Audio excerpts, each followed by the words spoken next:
అందరికీ నమస్కారం.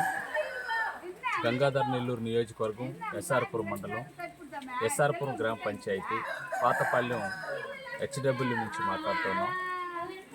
ఈరోజు సోషల్ మీడియాలో వార్తల్లో కూడా అంబేద్కర్ విగ్రహం ఎవరో ఈ గ్రామానికి సంబంధించిన వాళ్ళ బయట వ్యక్తుల గత 4 సంవత్సరాలు కూడా ఇక్కడ ఇబ్బంది పడుతున్నట్టు సమాచారం. ఇలాంటి దుశ్చర్యలకు పాల్పడేటువంటి వాళ్ళు ఎవరైనా కూడా వాళ్ళని కఠినంగా శిక్షించాలి. ఎవరికైనా కూడా అంబేద్కర్ విగ్రహాన్ని చూస్తే మనం కూడా విద్యావంతులు అవ్వాలి, బాగా చదువుకోవాలి, ఈ సమాజానికి అంబేద్కర్ అడుగుజాడుల్లో నడవాలి, ఎంతో కొంత సమాజానికి సేవ చేయాలి అనేటువంటి తలంపు వస్తుంది. కానీ విగ్రహాన్ని నరకాలి, దాన్ని ఖండేసే బాడీ వరకు లేపేయాలి, లేదంటే విగ్రహాన్ని ధ్వంసం చేయాలి అనేటువంటి ఆలోచన ఎక్కడ కూడా ఎవరికి రాదు.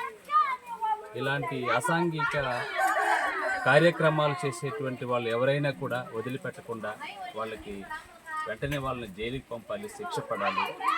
జనసేన పార్టీ తరఫున, మన కూటమి ప్రభుత్వం తరఫున కూడా మేము ఈ సంఘటనని పూర్తి కూడా ఖండిస్తూ ఉన్నాం, వ్యతిరేకిస్తున్నాం.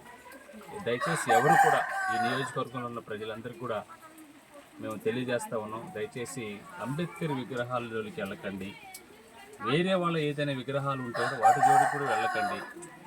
సమాజంలో అందరూ కూడా ఐక్యంగా ఉండాలి, కలిసిమెలిసి జీవించాలి. మానవుడు సంఘజీవి, సంఘంలో అందరూ కలిసిమెలిసి ఉండాలి. ఇలాంటి చర్యలకు పాల్పడేటువంటి ఎవరిని కూడా వదిలిపెట్టకూడదని పోలీసు వారిని కూడా నేను పోలీసు అధికారులని విజ్ఞప్తి చేస్తూ ఉన్నాను. పొద్దున్నే కూడా సిఐ గారితో, ఎస్ఐ గారితో నేను మెసేజ్ కూడా పెట్టాను, మాట్లాడాను. ఖచ్చితంగా ఇలాంటి దుశ్చర్యలకు పాల్పడేటువంటి వాళ్ళని ఎవరిని కూడా వదిలిపెట్టకుండా శిక్షించాలని నేను జనసేన పార్టీ తరఫున డిమాండ్ చేస్తూ ఉన్నాను.